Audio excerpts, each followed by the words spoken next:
Hello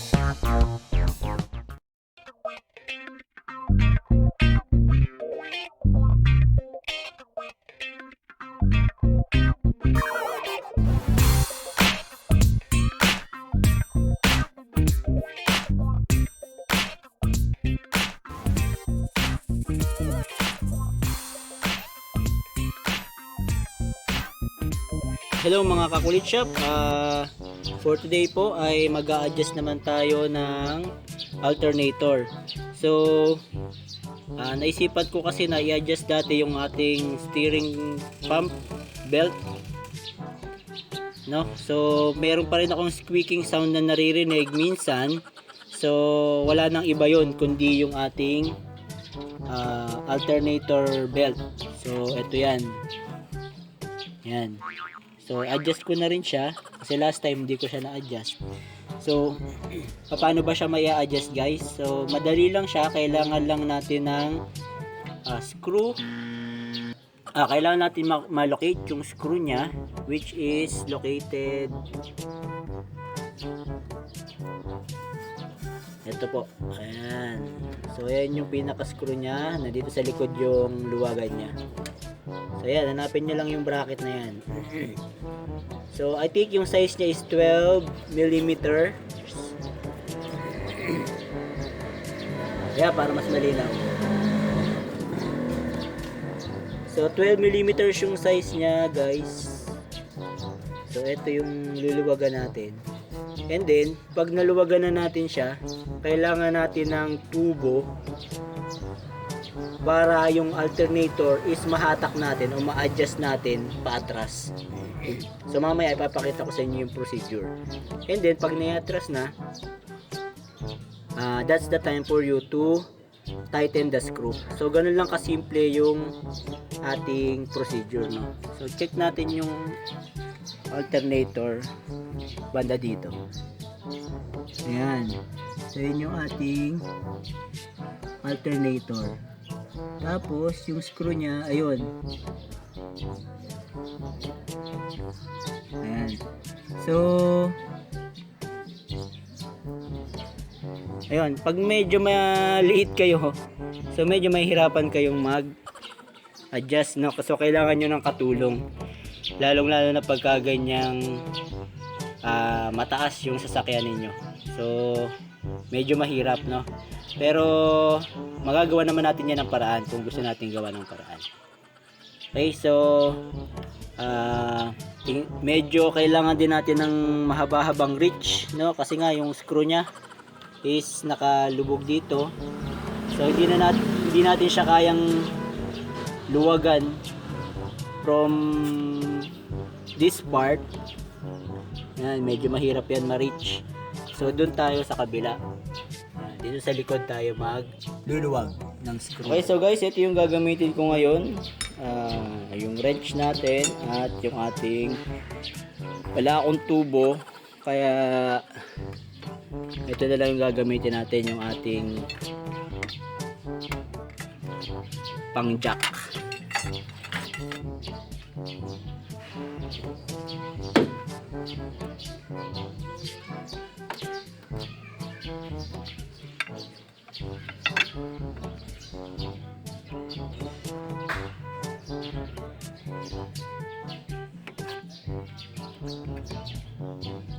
So ayun guys, kung may tubo mas maganda kasi mas malaki yung circumference niya, mas madali yung adjustment, no?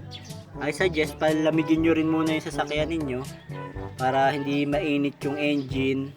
So mas madali, hindi kayo mapapasok pag mag-a-adjust kayo. So yun, medyo nahihirapan akong mag-reach kung saan yung magandang pwesto. At double check nyo rin yung tubo.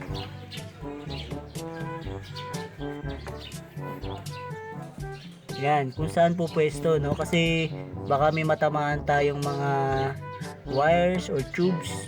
So kailangan na safe lahat ng mga tubes natin para hindi masira or hindi magka-cause ng damage.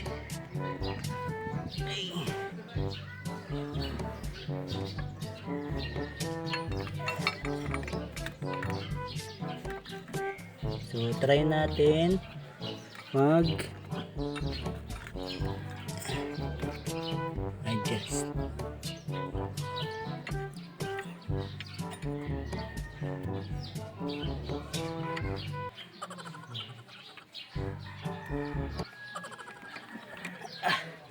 Ang hirap guys kasi maliit ako. So mas maganda yung meron tayong tungtungan. Guys, after ko maghanap ng magandang pwesto, nilusot ko dito yung wrench ko. Ayan, sa side na yan. Para umabot dito sa ating screw. And then, yung pagluwag lang niya, batakin nyo lang pataas. Ayan, para makita natin. Ayan. So, unti-unti lang guys.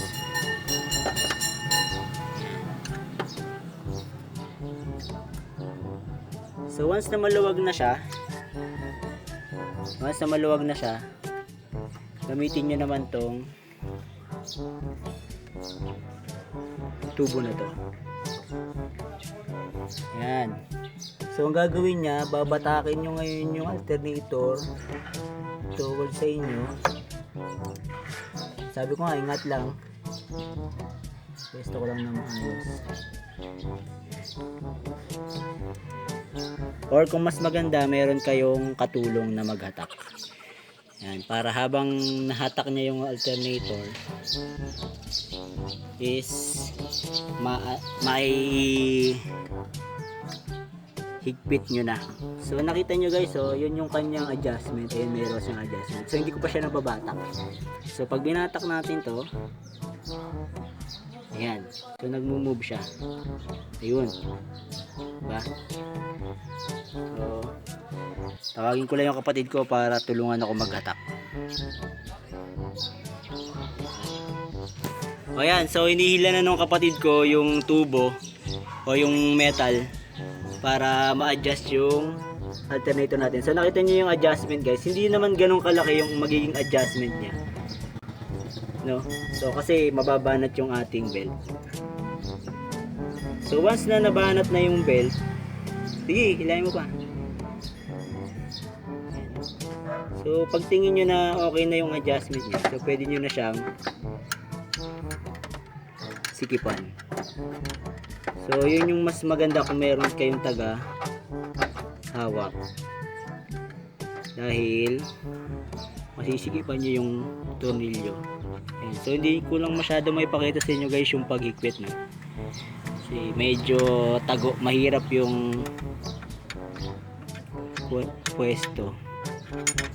Ang paghigpit naman ay di pababa yung lever ng inyong screw.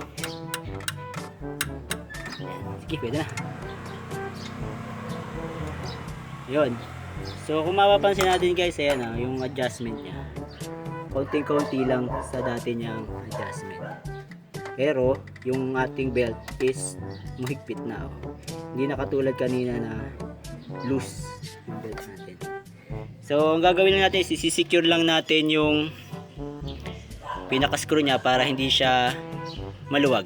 So yun lang guys, napakadali lang ng process ng pag-adjust ng belt natin. So, salamat sa kapatid ko, tinulungan ako, no? Shoutout kay Francis Joel Calizo.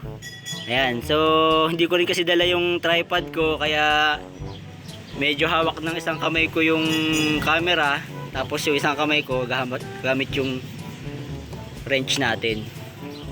So talagang kulang tayo sa kamay pagka mag-a-adjust tayo niya, kaya kailangan natin dalawang tao, much better. So hindi rin siya kasi kita guys doon sa kabilang part kung doon ako mag-video dahil tagong part nga siya. Ayun, so para may pwersa, kita tayo ng konti dito. Tapos hirap talaga guys pag maliit ka. Ang hirap mag-reach.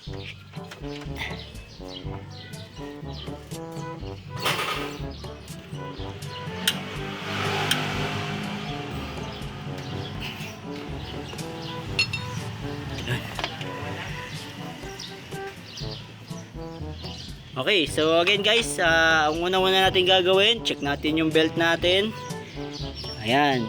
So kanina nung pinindot ko siya medyo loose. So ngayon sturdy na siya. Ayan. So yun lang gagawin natin. Then locate the screw. So yung screw natin located dito. So tingnan natin kung ma-zoom natin. Ayan. Ayan yung pinaka screw natin. Ayan. So sa kabilang part, dito sa part na to, nasa likod niya yung pinaka ulo ng bolt natin. So luluwagan lang natin siya using 12mm wrench. So mas maganda yung ganitong klaseng wrench para hindi nabibilog yung ulo ng ating bolt. Then after that, luluwagan natin siya. Ang pagluwag sa kanya is pahatak pa ganito. Ayan. So paano ba yon? Counterclockwise. Counterclockwise. So once na niluwagan na natin yung belt, kailangan natin ng isang matigas na bagay or tubo, no? Para maitukod natin sa ating alternator. So itutukod natin yung tubo na yon dito. Yun yung gagamitin natin para maitulak yung alternator natin.